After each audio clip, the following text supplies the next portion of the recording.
السلام عليكم ورحمة الله وبركاته. حياكم وبياكم الله بتحية الإسلام. معكم أخوكم الراقي الجزائري هاني. أردنا اليوم أن نتطرق في موضوع في مجال الرقية الشرعية. أردنا أن نفتح هذا الموضوع باسم أو بعنوان العكوسات. وما هي العكوسات التي تصيب الإنسان؟ أردنا أن نتكلم على تابعات العكوسات وراثيا. تابعة العكوسات وراثيا. الله عز وجل قال: نرفع من نشاء درجات وفوق في كل علم عليم. نسأل الله رب العرش العظيم أن يفهمنا بالفهم الذي فهمه سليمان، ويعلمنا بالعلم الذي علمه سيدنا داود عليه السلام. أولا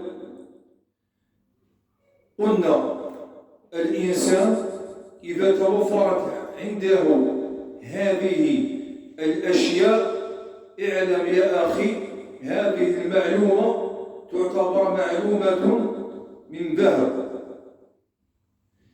إذا توفرت هذه الأشياء، لا أتكلم عن كثير من أعراض العكوسات والتعطيلات والتوابع، سأتكلم بإذن الله الذي علمني هذا العلم معلومة واحدة.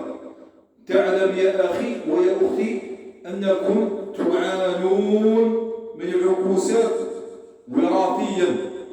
هذه العكوسات وراثيا حسب تقديري وبحثي في علوم المجال الرقية الشرعية، نحن نعلم ونعي أن السحر تمارس طقوس السحر بالاسم واللقب العائلي، بالاسم واللقب العائلي والتواريخ الميلادية وإلى آخره.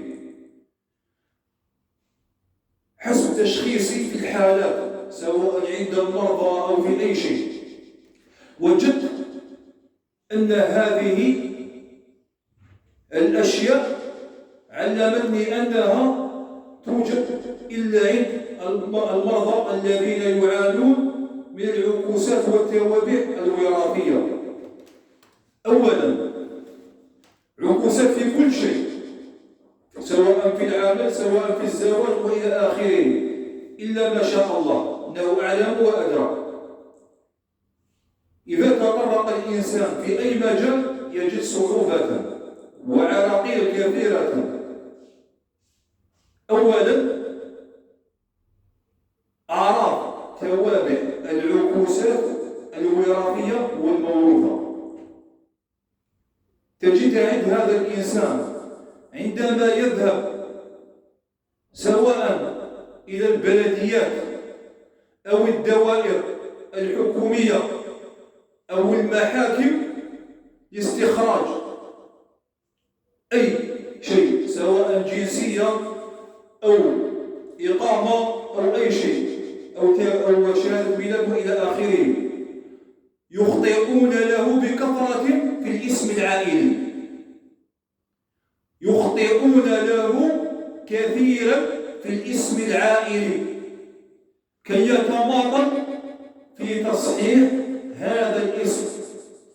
يعني إذا يا أخي ويا أختي إذا كانت هذه الأعراض موجودة عندكم منذ الصغر، عندما تذهبون إلى الدوائر الحكومية وإلى البلديات لاستخراج أوراقكم، سواء الأب أو أنت أو أنت، إذا وجدتم كثرة الأخطاء منذ الصغر في اللقب الاسم العائلي، يجب أن تعلمون جيدا وتأخذون بهذه النصيحة أنكم تعانون من أسحار توابع العكوسات وراثيا. نسأل الله رب العرش العظيم أن يثبتنا بالقول الثابت في الحياة الدنيا وفي الآخرة، ويضل الله الظالمين ويفعل الله ما يشاء وما يريد. ونسأل الله رب العرش العظيم أن يزيدنا علما فوق علما ورفعة فوق رفعة. وآخر دعوانا اللهم صل وسلم على سيدنا محمد وعلى آله وأصحابه أجمعين. اللهم بارك على سيدنا محمد وعلى آل محمد كما باركت على سيدنا إبراهيم وعلى آل إبراهيم في العالمين إنك أنت حميد مجيد.